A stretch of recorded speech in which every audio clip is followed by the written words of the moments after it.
"And now," I said, "let me show in a figure how far our nature is enlightened or unenlightened.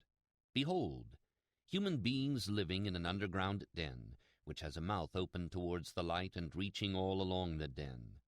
Here they have been from their childhood, and have their legs and necks chained so that they cannot move, and can only see before them, being prevented by the chains from turning round their heads. Above and behind them a fire is blazing at a distance, and between the fire and the prisoners there is a raised way. And you will see if you look a low wall built along the way, like the screen which marionette players have in front of them, over which they show the puppets." "I see." "And do you see," I said, "men passing along the wall carrying all sorts of vessels, and statues and figures of animals made of wood and stone and various materials which appear over the wall? Some of them are talking, others silent. You have shown me a strange image, and they are strange prisoners." "Like ourselves," I replied, "and they see only their own shadows, or the shadows of one another, which the fire throws on the opposite wall of the cave." "True," he said.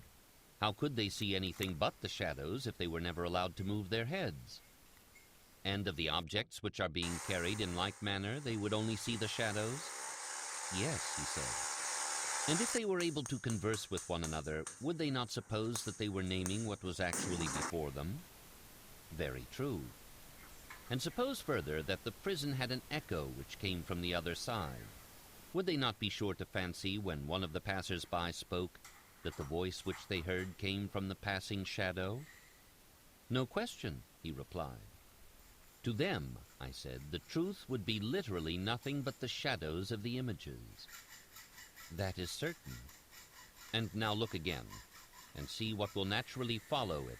The prisoners are released and disabused of their error. At first, when any of them is liberated and compelled suddenly to stand up and turn his neck round and walk and look towards the light, he will suffer sharp pains. The glare will distress him, and he will be unable to see the realities of which in his former state he had seen the shadows.